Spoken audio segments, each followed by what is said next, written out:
Bon, on a quelqu'un d'autre qui vient d'arriver. Je pense qu'on va commencer doucement, puis peut-être que les gens vont rejoindre au Mhm. fur et à mesure. Donc, je vais juste faire une petite introduction sur MyS Life, puis ensuite je vous passerai la parole pour continuer. Donc, bonsoir à toutes et merci d'être avec nous ce soir. Je me présente Clara, chef de projet chez MyS Life depuis peu. Très contente de vous accueillir sur ce webinaire sur comment aborder les questions de santé sexuelle avec vos enfants. Grand merci à nos deux intervenantes d'avoir pu se rendre disponibles pour nous. Avant de leur passer la parole, quelques mots sur MyS Life pour ceux qui ne connaissent pas. Donc, MyS Life, c'est une plateforme d'information en santé intime et sexuelle des femmes. Notre mission, c'est vraiment de mettre en avant une information qui soit à la fois fiable et accessible à toutes, parce que, on le sait, on a toutes des questions qu'on n'ose pas trop poser à notre soignant, soit par manque de temps, soit juste parce qu'on n'ose pas. Et notre objectif chez MyS Life, c'est vraiment de mettre en communauté des femmes autour de ces questions de santé intime et sexuelle pour les guider vers l'autonomie. Notre méthode pour arriver à ça, c'est de croiser la parole des femmes et avec celle des experts. Donc, c'est un peu pour ça qu'on est là ce soir aussi. Les webinaires, c'est un bon moyen de vous mettre en contact, les femmes avec des experts et de vous informer sur les différents sujets. Donc voilà, pour ceux qui sont présents avec nous ce soir, n'hésitez pas à poser vos questions, dans le chat. Je ferai la modération et on s'assurera qu'on répond à un maximum de questions. Je vais vous laisser vous présenter, Céline et Mélanie. Je ne sais pas dans quel ordre, je vous laisse y aller.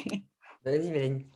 Donc, moi, je m'appelle Mélanie, je suis sage-femme hospitalière et je fais partie de l'initiative des Pipelettes, qui est un chat en ligne qui permet aux jeunes et aux moins jeunes d'ailleurs, parce que ça ne s'adresse pas forcément qu'aux adolescentes, de venir poser des questions de santé sexuelle, donc les règles, la contraception, les premières fois, le vaginisme, d'être mis en relation 24 heures sur 24 avec une sage-femme qui pourra orienter la personne sur le bon professionnel ou donner simplement un conseil, un peu de débrouillage quand c'est des questions d'oubli de pilule, par exemple. Voilà. Et moi, je suis Céline, donc la créatrice de Célisette. Alors, en fait, moi, je suis pharmacien à la base. J'ai travaillé pendant 16 ans dans l'industrie, dans santé féminine et en gynécologie. J'ai créé Célisette avec deux médecins, une gynécologue justement sexo qui est Brigitte Letombe et puis un autre médecin qui est spécialisé en tout ce qui est infection urogénitale. Et on a créé Célisette alors pour deux choses. La première, c'est pour informer les jeunes filles sur les changements du corps, pour qu'elles puissent comprendre un petit peu l'évolution au moment de la puberté, parce que c'est le moment où la personnalité va se construire, la féminité va se construire. Et également, on a développé avec eux des produits menstruels, à savoir des culottes menstruelles et des maillots de bain menstruels avec un nouveau système absorbant qui soutient les recommandations gynécologiques. Voilà.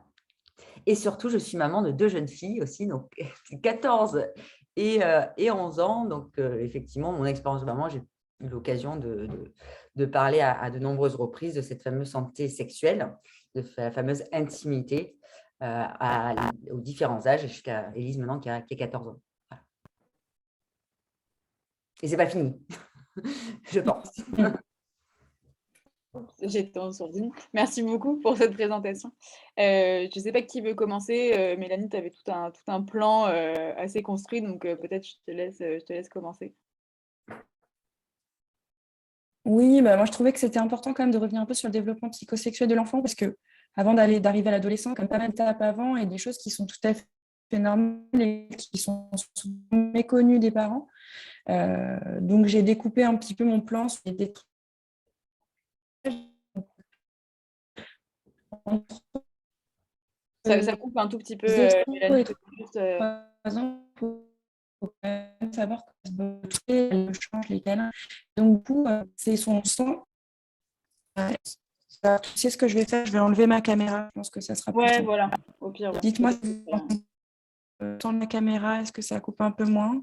Entre 0 et 3 ans, le toucher est le sens qui procure le plus de plaisir à l'enfant, notamment le peau à peau, le contact avec ses parents, comme c'est un enfant, l'enfant est complètement dépendant de ses parents.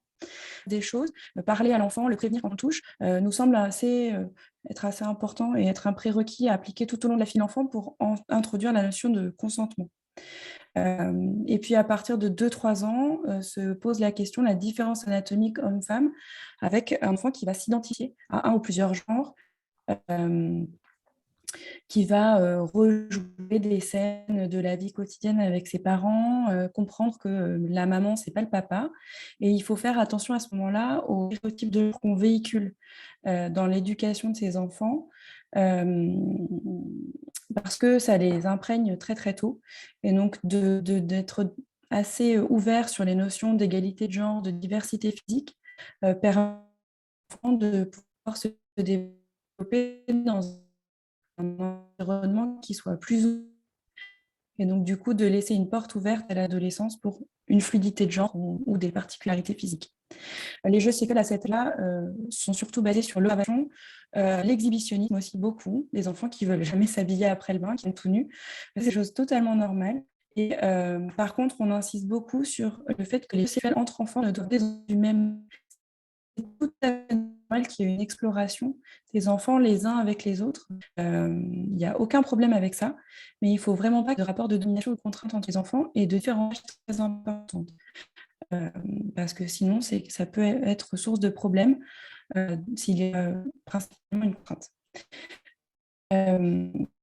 À partir de 3 ans, là, l'enfant prend de plaisir qu'il peut se procurer à lui-même et dans une phase d'autostimulation. On peut voir des enfants qui se frottent sur leur peluche, qui se balancent d'avant en arrière, des petites filles qui vont se toucher au niveau de... et ça, c'est un processus qui est complètement normal, qu'il faut, en tant que parent, dedans, hein, mais c'est surtout que tout le monde entend, ça coupe beaucoup, je vois. Plus.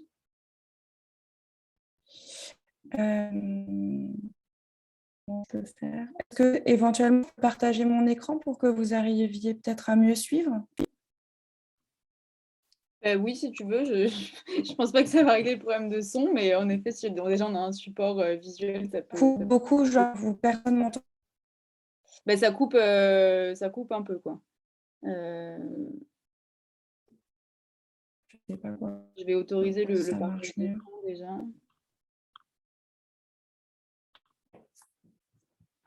Je vais essayer de me servir.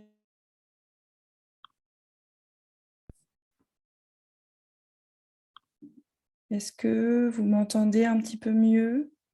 Là, ça va, ouais. Peut-être parle Ouais. doucement aussi, comme ça, au moins, si ça coupe, on perd. Voilà, on va faire ça.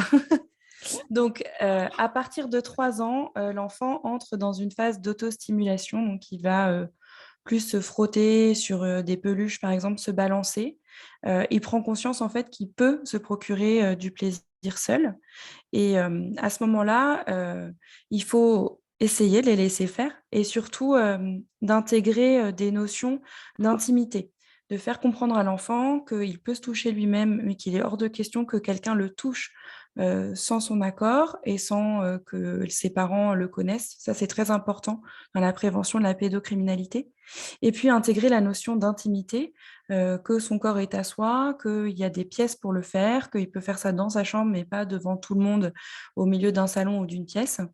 Et de la même façon, on conseille aux parents de ne plus se montrer nus devant leurs enfants à partir de cet âge-là, pour appuyer la notion aussi d'intimité et d'appartenance propre du corps à l'enfant.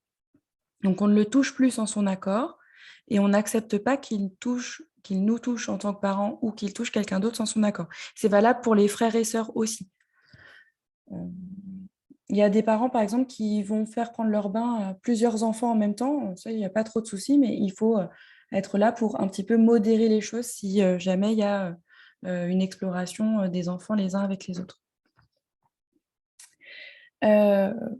Entre 5 et 8 ans, de façon assez générale, les enfants sont beaucoup moins portés sur la sexualité parce qu'ils apprennent déjà pas mal de choses, ils sont plus sociabilisés à l'école, donc les priorités sont plus les mêmes. Par contre, ils commencent à se regrouper plutôt par genre. Donc les filles, c'est nul, ça pleure tout le temps, les garçons, ça tire les cheveux et ça se bagarre.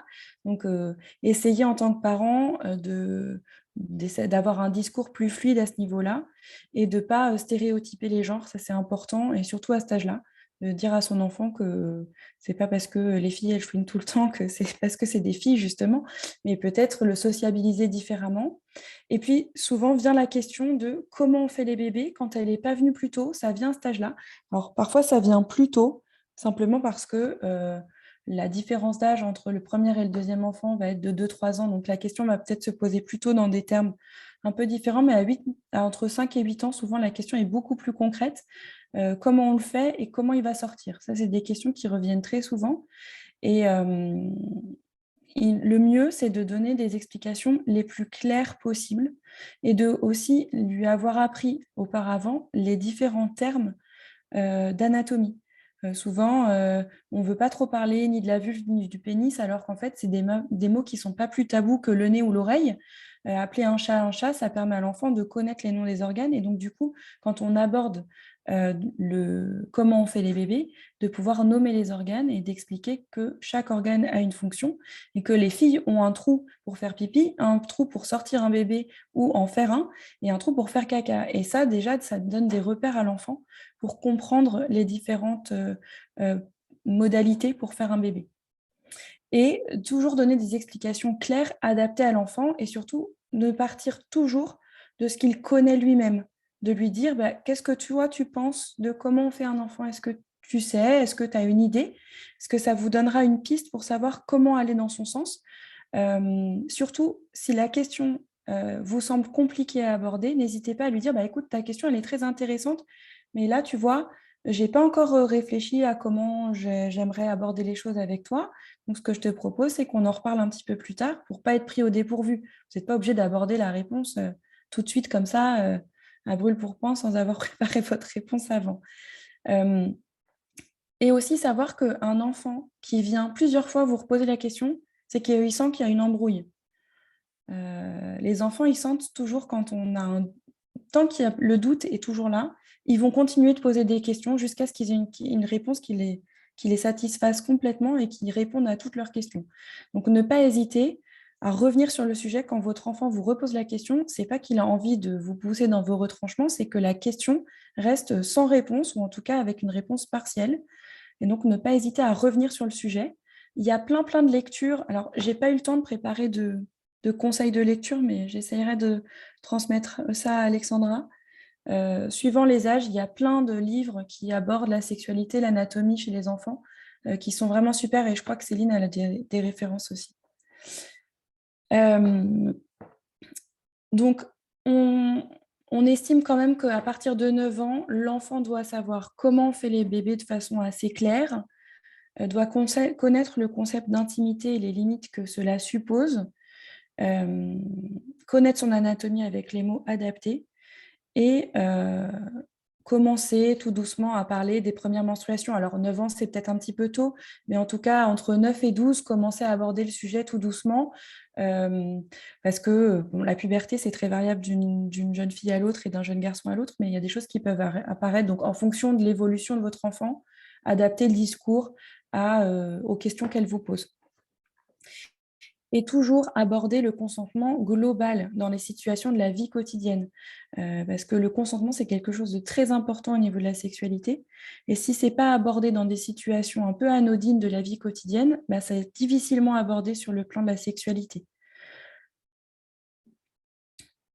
Voilà, donc pour le topo sur plutôt le jeune enfant. Céline, tu voulais rebondir sur ces sujets-là ? Non, mais déjà, bravo, c'était très, très clair. Et non, ce qu'il y a, c'est que pour justement faire en sorte que le parent joue son rôle d'éducateur, puisqu'on est quand même les premiers éducateurs de nos enfants, c'est de faire en sorte que ce genre de discussion s'intègre totalement dans une discussion normale. Ça, je pense que… Et ça se fait dès le plus jeune âge. Et pour moi, ce qui est important et ce qui est déterminant en fait au tout début, quand ils sont tout petits, c'est de créer un cocon familial où il y a de l'écoute, du dialogue. Ça commence tout petit et c'est une installation, c'est des petites graines que l'on sème en tant que parent pour créer une relation de confiance à long terme. Parce que ce n'est pas au moment où ils sont ados, on va dire, alors au fait, là, on va parler de sexualité. Il y a tout cet apprentissage en amont, cette information qu'on leur donne. Aujourd'hui, on est loin de la cigogne et des petites graines, quoi.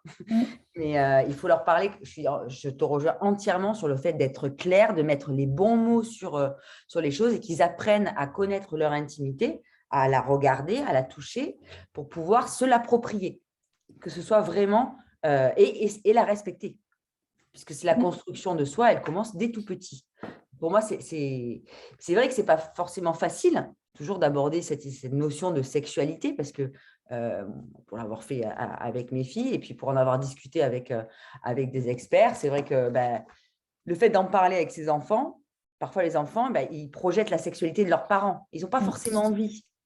Donc, c'est un sujet, effectivement, qui est délicat. Et comme tu le disais, à chaque âge, son vocabulaire. À chaque âge, on va, même s'il n'y a pas de règles, et parce que nos enfants sont exposés, en fait, à des images sexuelles, à de la pornographie, tout. Donc, on est obligé, en tant que parent, de s'adapter aux situations qu'ils vont vivre.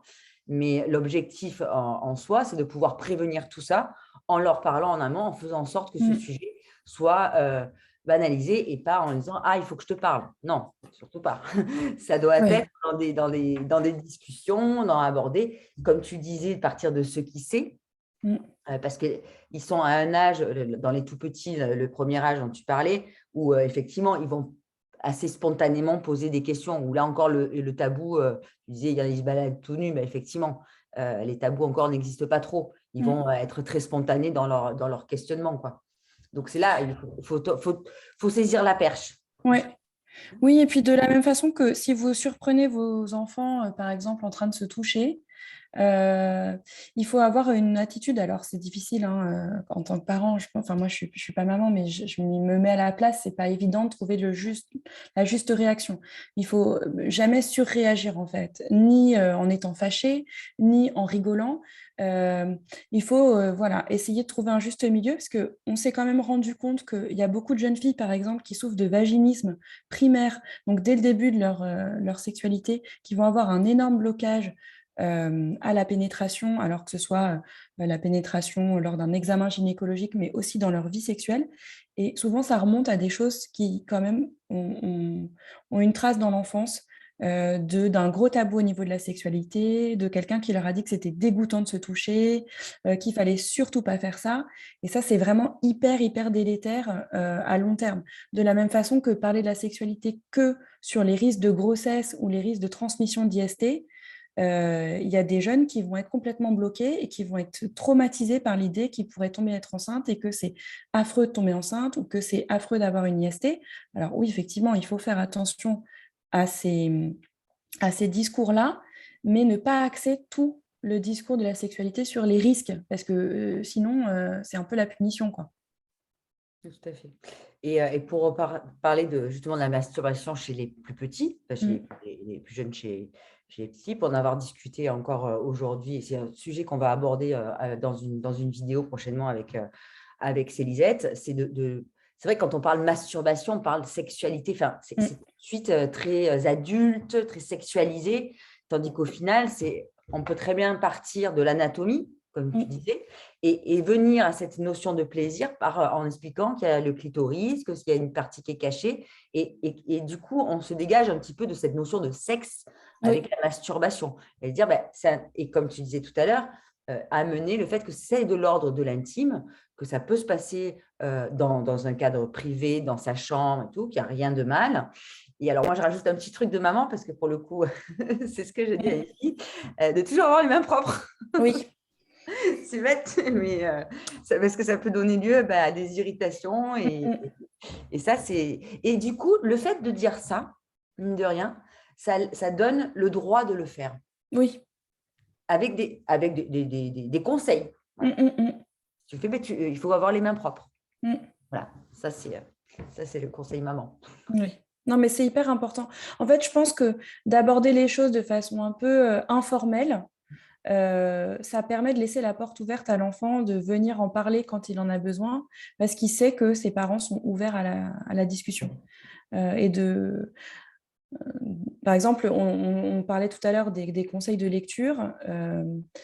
Moi, je me souviens que quand j'étais ado, ma mère a eu la bonne idée de m'acheter un livre. Alors, c'était à la fois une très gentille attention, et en même temps, ça m'a mis extrêmement mal à l'aise qu'elle vienne me dire « Tiens, regarde, je t'ai acheté un livre qui traite de la sexualité de façon très pompeuse et très formelle », alors que je n'étais pas du tout prête à aborder le sujet avec elle. au final, acheter des livres et les laisser traîner dans les toilettes, dans le salon, et se dire que ces enfants les liront quand ils en auront besoin ou envie, ou qu'ils seront curieux du sujet, c'est peut-être la meilleure façon de le faire, parce que ça leur laisse la possibilité de s'intéresser au moment où ils en auront besoin. Ouais. Mais les enfants ne lisent pas. Ah, Ils lisent peu. J'ai envie de te dire que les enfants, ils vont aller chercher l'information sur Internet. oui, bah ça, oui. Voilà. Donc, faut pas. Justement, je trouve que ce que tu viens de dire, c'est vachement intéressant parce que faut pas dire, ah, c'est bon, le job est fait, quoi. J'ai acheté mon livre, hop, tiens, tu vas lire. En fait, c'est vraiment aux parents de donner l'information. Parce que de toute manière, l'enfant, il ira la chercher. Ah oui, ça c'est sûr. N'importe Et quel âge. pas forcément aux bons endroits d'ailleurs. Ah non, justement, au mauvais. Au mauvais endroit. Et ça, c'est le vrai fléau qu'a apporté Internet avec tout ça, quoi. Ouais. Avec l'accès gratuit à la pornographie. Je ne sais pas si tu as des chiffres, mais l'âge moyen. Il y a Israël Nissan qui est aussi un gynéco, qui est le président du collège des gynécos de France, qui dit que 90% des enfants de 11 ans ont déjà vu du porno. Oui, oui. Et lui, il intervient dans les collèges Ouais. et les lycées, justement, tu parlais d'experts, d'informations validées. Ouais. Il intervient justement pour expliquer aux jeunes. Et puis, il y a des questions. Moi, je l'ai accompagné. C'est dingue, le niveau d'information. Oui, c'est très grave, hein. Le niveau, déjà, il s'éduque beaucoup au porno. Et c'est vrai que la problématique du porno, c'est qu'ils ne s'en rendent pas compte parce que ils sont assez perméables à tout ce qu'ils voient et que ce qu'ils voient sur Internet, souvent, c'est la vérité, mais c'est valable pour des informations qu'ils vont lire sur Facebook qui ne sont pas des informations vérifiées. Et donc, du coup, le consentement n'est pas du tout abordé. Les corps sont complètement dans des stéréotypes normatifs qui sont très problématiques. Il n'y a pas de poils. Mais il n'y a pas de nom. Il n'y a pas de nom. Le nom est oui. Le nom est oui. Si la fille ne veut pas, mais c'est qu'elle veut un petit peu. C'est pour se donner un genre. Ils ne se protègent pas. Non. Il n'y a pas du tout de préservatif parce que comme ils font des tests tous les 4 matins, en fait, ils n'ont pas besoin de porter un préservatif, mais ce n'est pas la réalité des pratiques sexuelles. Qu'il y a des pratiques sexuelles qui sont qui sont très mainstream dans les pornos, mais qui ne sont pas du tout les pratiques sexuelles de base, entre guillemets, dans un couple, par exemple, de la vraie vie. Et puis en plus, il y a une intégration des rapports de domination avec cette triade fellation, pénétration, éjaculation, qui est systématique dans tous les pornos, en laissant complètement de côté le plaisir féminin et le consentement féminin. Donc, nous, on en a beaucoup sur le chat des Pipelettes qui viennent nous interroger sur ce qu'ils voient dans le porno. Et on est sans arrêt en train de déconstruire, de dire non, les hommes noirs n'ont pas tous des gros pénis. Ils sont sélectionnés comme ça parce que ça joue sur le stéréotype le stéréotype de genre, le stéréotype qu'on connaît tous, que les femmes asiatiques sont douces. Enfin, c'est très... et puis en plus, c'est très raciste la plupart du temps. Il n'y a pas de diversité ni de corps, ni de genre, ni de rien du tout. Et tu sais que 60% des hommes pensent que la taille du pénis joue un rôle dans le plaisir féminin. Voilà. Alors que, et nous, tous les jeunes qu'on a sur le chat qui ont entre 13 et 15 ans, qui nous parlent de la taille de leur pénis, on leur dit, mais en fait, ton pénis a une taille normale, si on peut parler de normalité. Mais en fait, à 13 ans, on n'a pas un pénis qui fait 15 cm comme on voit dans les pornos. Ça n'est pas possible. Et ça, c'est des choses qu'ils ont du mal. Et je pense que ça fait du mal aux garçons et ça fait du mal aux filles. Parce que, en fait, il y a une espèce de tabou qui se crée sur des complexes qui sont très problématiques. Oui, tout à fait. Alors, tu parlais de références littéraires. Moi je n'ai absolument aucune action, rien du tout. Je veux dire, je l'ai vraiment lu en tant que maman et pour m'aider dans mon accompagnement. C'est parler du porno à vos enfants avant qu'Internet ne le fasse. C'est très, très bien écrit. Vraiment, il y a plein d'anecdotes. Je vais en partager une parce que là, les enfants peuvent aller chercher de l'information sur la sexualité, mais aussi, en fait, la plupart du temps, et c'est d'ailleurs la majorité, c'est pour ça qu'ils sont exposés en moyenne d'âge de 11 ans, c'est que c'est le porno qui vient à eux, c'est-à-dire qu'ils ne cherchent pas. Ils sont exposés sans le vouloir. Et elle cite un exemple, parce qu'il y a 2 auteurs, mais donc, les 2 auteurs citent un exemple, c'est des petits garçons qui ont 9 ans, qui ont fait un exposé sur l'alimentation des Romains. Voilà. Et du coup, ils vont chercher sur Google orgie, images. Je vous invite à faire le test. Sérieusement, ça fait peur. Je l'ai fait, je me suis dit, regardez quand même. Je l'ai montré à mes filles. On a dit, voilà, ce que vous pouvez voir. Elles étaient déjà informées sur le sujet, mais je trouve ça totalement dingue. Et l'enfant, du coup, il va être exposé à cette image sans avoir été préparé et sans avoir les clés de déchiffrer par rapport à ce que les parents éventuellement l'ont dit de comment on fait les bébés. Voilà. Du coup, il va avoir un sentiment de honte, il va être choqué et en fait, c'est la première image quand même qu'il va avoir d'un rapport sexuel, quoi. Ce sont des images avec… Alors là, en plus, orgie, ils sont plusieurs. Hein, hola. Donc, Et ça, c'est vrai que ça peut… et je le comprends tout à fait parce que même moi, ma fille, au début, elle me dit « Ah, maman, c'est bon, arrête. » Ça peut mettre mal à l'aise de parler de ça, mais en fait, si on ne le fait pas, ça va être fait. Ils vont être exposés. Donc, en tant que parent, on a juste envie qu'ils soient épanouis, qu'ils soient bien. Et ça fait partie justement de l'accompagnement dans leur épanouissement futur. C'est de leur expliquer, mais même tôt, parce que quand je dis 11 ans, il y en a, c'est à partir de 9 ans. Ils vont être exposés à ce genre d'image. Donc, après, on ne peut pas leur parler comme à des ados de 14, de 15 ans. Mais c'est de dire, voilà. En fait, ce que je trouvais bien dans ce bouquin, c'est qu'il disait, au moment où on va donner accès à l'enfant à Internet, il y a des conseils généraux à donner. Oui. Voilà. Sur le temps d'écran, sur la manière d'utiliser, ce qu'il a le droit, ce qu'il n'a pas le droit. Bon, c'est des règles d'usage, quoi. Et dans ce cadre-là, c'est à ce moment-là qu'on peut l'aborder simplement et de toute façon aussi un peu normalisé, en disant, voilà, tu vas peut-être être exposé à ce genre d'image, voilà ce que tu dois faire. Fermer la fenêtre, venir me voir pour en parler. Et du coup, il se sentira moins, même s'il est exposé, peut-être honteux de l'avoir fait, parce que du coup, il va se dire, c'est ma faute. Et à ce moment-là, c'est de lui dire au moment, en espérant qu'il le fasse, évidemment, où il va venir en parler en disant, attends, c'est pas ta faute, de vraiment ne pas du tout culpabiliser et puis de lui demander qu'est-ce qu'il a vu et puis d'en parler, quoi. Je crois que la clé, c'est de ne pas juger de façon en tout cas péjorative et de ne pas engueuler. Mais c'est valable pour plein de sujets. Hein. Ma fille, moi, c'était il y a 2 ans, elle a reçu un message WhatsApp avec un lien, image porno. Elle est allée rien chercher. Elle est venue tout de suite m'en parler. Elle m'a dit, maman, on a bloqué le numéro, voilà. Mais le truc, c'est que je voyais, il y a des techniques, hein, il y a tout ce qui va être filtre sur les moteurs de recherche. Donc ça, ce sont des moyens techniques, mais il n'empêche ils seront de toute manière exposés, d'une manière ou d'une autre. Le problème des filtres, c'est que ça bloque tous les accès, mais du coup, même les accès qui sont pertinents et bien documentés, dans lesquels ils pourraient avoir des informations, en fait, les filtres bloquent tout ce qui parle de sexualité, même les sites qui sont plutôt bien faits et qui sont pertinents pour eux. Je pense qu'il y a aussi un truc, c'est qu'il y a aussi des professionnels de santé qui peuvent aider les parents. Moi, je parle en tant que sage-femme parce que je trouve que c'est important d'en parler. Les consultations de gynécologie, les consultations pour les jeunes filles de moins de 18 ans sont prises en charge à 100% par la sécurité sociale et peuvent être anonymisées. Donc, je pense que c'est important de dire aux jeunes filles, tu sais, tu n'es pas obligée de venir avec, je ne vais pas t'emmener chez le gynéco, sauf si tu te sens prête à y aller, mais le jour où tu seras prête et que tu as besoin d'en parler, si tu ne te sens pas à l'aise d'en parler avec moi, sache qu'il y a des sages-femmes qui peuvent te recevoir de façon anonyme pour parler de contraception, d'IST, de pratiques sexuelles, et que c'est des consultations où il n'y a pas d'examen gynécologique à faire, parce que souvent c'est ça qui les freine. Elles se disent, oh là là, j'ai pas envie d'aller voir quelqu'un, elle va me mettre toute nue, elle va me toucher dans tous les sens, c'est pas trop mon délire.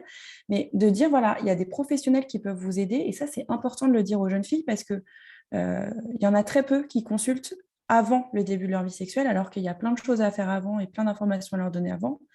Et ce n'est pas forcément facile à aborder pour les parents. Et moi, je trouve ça toujours très gênant. On en parlait, je crois que c'était avec Alexandra pour préparer la soirée. Je me souviens que moi, ma mère m'a dit, tiens, je vais t'emmener chez mon gynéco. Donc, je suis allée avec elle chez son gynéco que je ne connaissais pas. Et c'était extrêmement gênant parce que je n'étais pas prête à y aller, qu'elle, elle estimait que c'était le bon moment, alors qu'en fait, pour moi, ce n'était pas du tout le bon moment.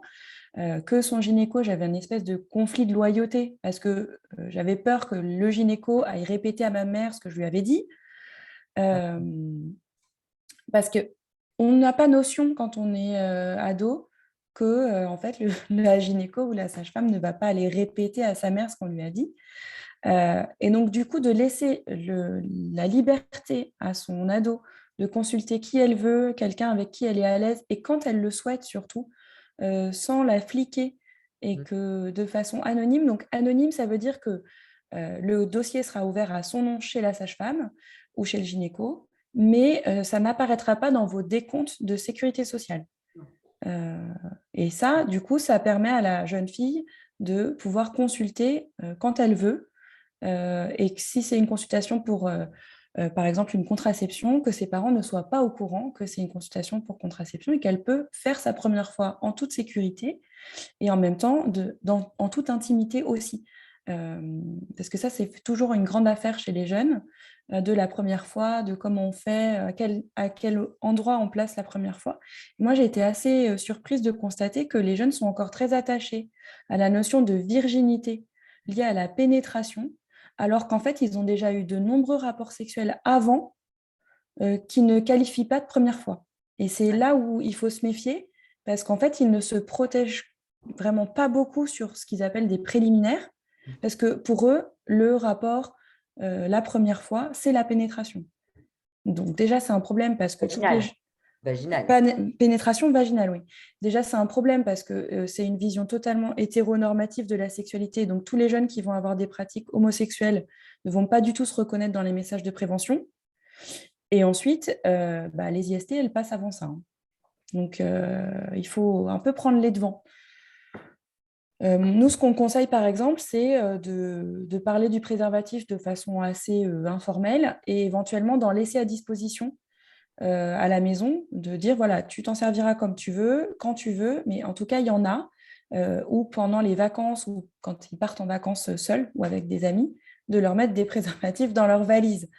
Ça paraît un peu bizarre comme ça, on a l'impression qu'on les incite, mais finalement, on les protège. On les protège, et peut-être que ça va les gêner, mais en même temps, ils vont se dire, ah bah ça c'est cool, parce qu'en fait, ça veut dire que ma mère ou mon père est ouvert au sujet, et donc de pouvoir aborder le sujet plus facilement parce qu'on sait que la porte est ouverte. Moi je pense que, au risque de les gêner, il faut le faire. Oui. Moi, je peux prendre l'exemple de ma fille, Alice, qui était la masturbation, et toi tu le fais, mais c'est dégoûtant. Enfin bon, bref, elle n'était pas hyper ouverte. Mais ça, c'était quand elle avait 11-12 ans, je crois. Ouais, à 14, là c'est intégré. Au début, elle ne voulait pas trop. Alors, ce n'est pas que j'ai forcé trop, mais je lui ai donné l'information. Et au final, elle l'a intégré. Tout comme elle aurait pu être exposée à des images qu'elle aurait intégrées. Et au final, elle vit très bien. Oui. tout va bien. Donc, parfois, même s'ils n'ont pas trop envie, alors je dis sans trop forcer non plus. Ça dépend de la relation qu'on a avec l'enfant. C'est aux parents de sentir le moment, à quel moment il faut le faire. Moi, je savais qu'en fait, il y avait plein de discussions à l'école sur ça.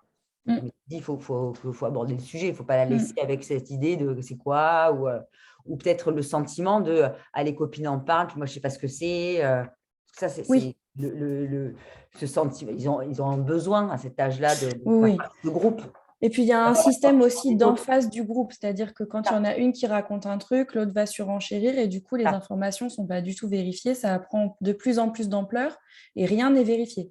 Donc, ça n'a pas grand-chose à voir, mais la dernière fois sur le chat des Pipelettes, j'ai eu un jeune homme qui m'a dit « Je suis stressée parce que demain, j'ai la visite médicale à l'école, enfin au collège, et on m'a dit que l'infirmière scolaire allait nous examiner et donc il faudrait que je me mette nue. » J'étais là, mais pas du tout. Enfin, qui t'a dit ça? Ah, des copains de ma classe. Mais ils ont fait cette visite médicale? Non, non. Et en fait, ils se sont tous montés le bourrichon sur ce truc-là qui n'avait rien à voir avec ce qui allait se passer. Et la première fois, c'est pareil, par exemple. Elles s'en font toute une montagne, ça fait mal, on saigne, machin, bidule. Et au final, elles se mettent une pression de fou. Et puis surtout, il y a l'âge qui passe. Et comme il y en a qui disent qu'elles l'ont fait alors qu'elles n'ont rien fait du tout, du coup, la dernière du groupe se sent obligée de faire sa première fois, souvent non consentie, parce qu'elle pense que c'est le bon moment pour le faire. et qu'elles n'ont pas les clés. Alors que banaliser ça et dire en fait tu feras ta première fois comme tu veux, quand tu veux, mais il faut que tu le fasses en sécurité avec quelqu'un. Alors, tu n'as pas forcément besoin d'avoir des très grands sentiments, mais en tout cas que tu te sentes à l'aise avec cette personne, c'est plus important que de lui dire bah alors, tu nous ramènes quand un petit copain Oui, non, c'est c'est sûr. pareil, le Oui, mais copain ou la copine d'ailleurs, parce que ça pourrait être si aussi. depuis le plus jeune âge, l'amour, l'acte sexuel Oui. est abordé sous l'angle de l'amour, Oui. la tendresse, le Mm. respect, Mm. les câlins, les bisous, dès tout petit, Oui. en fait, on les élève comme ça. Mm, mm. Et du coup, c'est beaucoup plus intégré le fait que tu vas le faire. Et comme tu disais tout à l'heure, le consentement, c'est pour tout. Hein. Ce n'est pas que Mm, pour le mm. sexe. C'est Mm. pour, tu n'as pas envie de le faire, bah, tu n'es pas obligé de le faire. Mm, mm. Voilà. Tu as tes propres choix, tu as ta personnalité. Tu n'es pas obligé de faire ce que font les autres. Mm. Et ben, du coup, ça va l'accompagner jusque-là pour justement avoir cette force. Il aura les clés. Ouais. Il aura c'est ça pour moi l'accompagnement du parent. C'est de Oui. faire en sorte qu'à ce moment où ça va se passer et tout, il soit armé. En Ouais. fait, l'enfant soit l'ado, peu importe, soit outillé pour dire oui, non, je veux pas, ça me plaît, ça ne me Mm. plaît pas. Et voilà. Et de pouvoir s'affirmer en Mm. tant que personne et jeune adulte, quoi. Parce que c'est à ce Oui. moment-là qu'ils se prennent aussi, enfin, ça devient des jeunes adultes. Oui, oui. Mais c'est valable aussi pour l'orientation sexuelle parce que dès le plus jeune âge, d'essayer d'être un peu fluide dans les genres et enfin, dans l'orientation sexuelle et de dire à son fils ou à sa fille, tu as un amoureux, tu as une amoureuse, dès qu'ils sont petits, en fait, c'est pas leur mettre une graine d'homosexualité dans la tête, c'est juste se dire que si un jour ils décident, en tout cas que l'homosexualité devient leur mode de vie, et ben, ils n'auront pas de gêne à en parler parce qu'ils sauront que depuis tout petit, en fait, les parents sont ouverts au sujet. Et donc, le coming out n'aura plus lieu d'être puisque vous serez fluide à ce niveau-là et que ce sera plus simple pour eux de savoir que vous n'êtes pas bloqué sur ces sujets. Et c'est valable pour la sexualité, pour l'orientation sexuelle, pour plein de choses finalement, comme la façon de s'habiller, par exemple. Oui, Pas être normatif dans la façon de s'habiller de ses enfants et les laisser faire, et même s'ils s'habillent comme des clowns, bah, tant pis pour eux, que vous estimez que c'est des clowns, au final, eux, ils s'affirment dans leur personnalité et c'est un énorme bagage pour la vie future et les jeunes adultes qui vont devenir. Hein. tout à fait. Non, non, c'est clair. Laisser l'ouverture des. Enfin, en fait, c'est le travail il est chez les parents, clairement. Hein. Ouais. Parce que, bon, on parle de genre et tout d'un point de vue sociétal, mais pour moi, c'est vraiment familial. Hein. Oui, oui. Là, ça se passe au niveau du cocon. Hein. Mm, mm. Et c'est pas. Alors, oui, je pense que l'éducation, le système éducatif a un rôle à jouer parce que ça c'est complémentaire. En fait, parler à plusieurs voix a toujours beaucoup plus de poids et fait beaucoup plus changer les choses. Mais il faut être conscient que ce que je dis au tout début, le premier éducateur, ce sont les parents, les Oui, deux oui, parents. bien sûr. Voilà. Bah, c'était super intéressant, merci, merci à vous deux. Il n'y a pas eu de questions pour l'instant, juste une personne qui vous remercie parce que voilà, justement, elle se disait que c'était intéressant de se dire que on doit en parler aux enfants avant que ça arrive à leurs oreilles ou à leurs yeux, même s'ils sont encore jeunes, au moins on peut anticiper un petit peu. Moi, j'avais juste peut-être une question ou une mise en situation. Enfin, j'ai pas d'enfant, donc je ne vais pas parler à la place de potentielle maman ou future maman. Mais c'est vrai que peut-être si je prends mon expérience de fille à moi qui était plus jeune à un moment avec mes parents, il y a parfois des situations où c'est toujours un peu gênant. J'ai remarqué pour les enfants, je sais pas du côté des parents, mais quand on est devant la télé ou devant un film et qu'il y a une scène un peu de personnes qui font l'amour ou une scène un peu sexuelle, c'est toujours un peu gênant quand on est avec ses parents. Je sais pas pour un parent comment on peut désamorcer ça pour pas que l'enfant soit trop gêné. Bon, moi, je n'ai jamais été vraiment gênée dans la mesure où, en fait, je pense à chaque âge, type de film. Voilà. Il y a des films qu'elles n'ont pas vus avant un certain âge. Voilà. Et puis, comme le discours, enfin, la communication était fluide et qu'on a parlé justement de câlin, de faire l'amour, qu'est-ce que ça signifiait, le moment où on a vu ce genre de scène, bon, c'était intégré et ça n'a je n'ai pas vu de personne dans notre salon, à savoir nous quatre, l'une des quatre mal à l'aise. Voilà. Et je pense que leurs questions, elle les avait posées avant. J'ai pas forcément, comme pour moi, c'était intégré, je n'ai pas forcément mis le doigt dessus. Donc, voilà quoi. Je pense que si on sent qu'il y a un malaise chez l'enfant, c'est pas mal d'en parler et de débriefer après. De lui dire, tu sais, ce que tu as appris tout à l'heure, j'ai senti que tu étais un petit peu mal à l'aise, est-ce que tu veux qu'on en parle? Et puis de voir s'il y a des questions et de répondre simplement à ces questions en fonction de son vocabulaire, de ce qu'il a interpellé. Mais c'est valable sur plein de trucs, en fait. Par exemple, dans les publicités où on va voir une fille toute nue pour boire du café. Si l'enfant vous dit mais je comprends pas pourquoi la dame elle est toute nue pour vendre du café, c'est peut-être le moment d'aborder justement la sexualité, enfin la sexualisation du corps à la télévision et du coup dès que la perche est tendue en fait de l'attraper pour aborder un sujet. C'est ça en fait le secret, c'est de trouver à quel moment aborder les choses et pas arriver avec ses beaux gros sabots en disant alors tu sais on va avoir une discussion sérieuse, à ton âge c'est comme ça, on fait ci, on fait ça. C'est plutôt d'avoir l'oreille attentive aux besoins de son enfant au moment où la question tombe.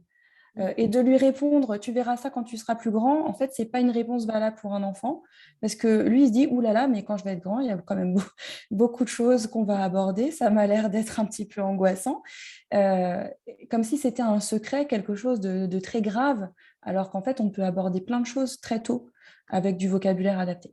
Tout à fait. Non, mais ça, c'est un vrai bon conseil. C'est saisir les perches. Mm. Du Ah ouais, coup, non, ça s'intègre dans le quotidien. Mm.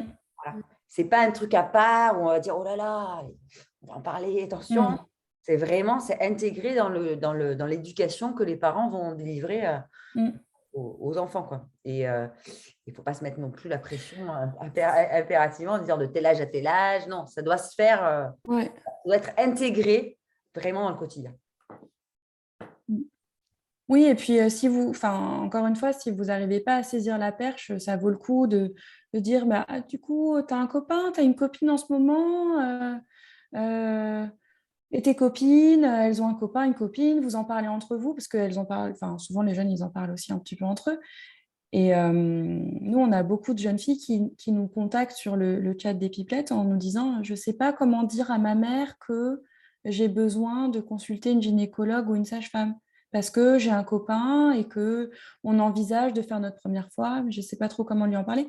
Et eux aussi, de leur côté, il y a une gêne en fait, hein. Donc, il faut bien se rendre compte que c'est une gêne des deux côtés. C'est toujours un peu gênant pour tout le monde. Mais au final, si le discours il est fluide dès le début, bah, il n'y a plus vraiment de malaise à ce niveau-là. C'est clair. Tout en que l'ado ou le jeune garde son intimité, Ah il va oui, oui. forcément être complice avec ses parents. Ce n'est pas l'histoire de raconter ses ébats amoureux. Ah oui, alors surtout, oui, ça c'est un deuxième conseil, ne jamais parler de vous. Ouais, c'est clair. Personnellement, en disant, ah bah tu sais, moi quand j'étais Moi, jeune, je faisais ci, je faisais ça. C'est très, très, très gênant. On croit que ça met un climat très familier, mais en fait, vous êtes toujours son parent. Vous ne pouvez pas être sa copine à lui raconter vos ébats sexuels de quand vous aviez 14 ans. En fait, ça les bloque complètement. C'est vraiment pas un bon angle d'attaque. De la même façon qu'on ne lit pas le journal intime de ses enfants, parce que ça, c'est... Et surtout, si on l'a fait par erreur ou parce que c'est tombé comme ça, ne jamais dire à ses enfants, ah, tu sais, j'ai lu ton journal intime et j'ai vu que ça serait bien qu'on en parle. C'est un très, très mauvais angle d'attaque aussi, parce que là, l'ado va la se confiance, braquer et c'est foutu. Il n'y a plus de confiance, il n'y a plus rien. bien sûr. Ah Être non. plus subtil.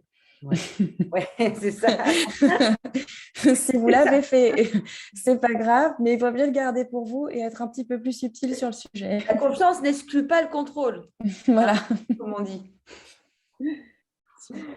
À certains âges, évidemment. Oui, oui, bien sûr. Ben, merci beaucoup en tout cas. De rien. Merci à vous. Merci Mélanie. Je retiens Merci. que Céline, tu nous as parlé du livre que tu nous as un peu Oui. tout à l'heure. Si jamais d'ici, dans les prochains jours, vous pensez à d'autres références de livres, peut-être me les envoyer ou à les J'en ai un autre. Tu vois, j'ai tout prévu.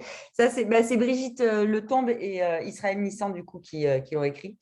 Et si on parlait de sexe à nos ados pour éviter les grossesses non prévues chez les jeunes filles. Et c'est quand même aussi une bonne source d'information, en tout cas de comment aborder les choses. il y a des chiffres assez intéressants, parfois alarmants, hein, sur les grossesses non désirées. Et comme aujourd'hui, l'IVG, et heureusement d'ailleurs, hein, c'est gratuit et tout, parfois, certaines jeunes filles sont moins sensibles à la contraception que ce qu'elles ne devraient. Voilà. Et ça, c'est vraiment… ça fait partie de l'éducation, justement, de les informer sur différents modes de contraception, d'inviter à aller chez le gynéco. Là, je suis entièrement d'accord avec Mélanie, si elles ne sont pas à l'aise à le faire avec le parent, d'y aller et de pouvoir échanger sur ça, quoi, sans examen. Voilà. Donc voilà, j'ai deux petits bouquins. Super. Super. Et si Mélanie, tu penses à d'autres, n'hésite pas à Oui. m'envoyer des références, comme ça on pourra peut-être faire un article. Moi, j'aurais sûrement des références plus à destination des ados et des jeunes. Oui, Je vous fais une petite sélection. Pas de problème. Ouais. Super. Écoutez, merci beaucoup à vous deux. Merci aux personnes qui étaient présentes, qui nous remercient d'ailleurs dans le chat. Merci, c'était très intéressant. Merci. Merci. Donc, voilà, top. Bonne soirée à tous. Merci beaucoup. Bonne soirée. Au revoir. Bonne soirée, à bientôt. Au revoir. Merci, bonne soirée. Au revoir.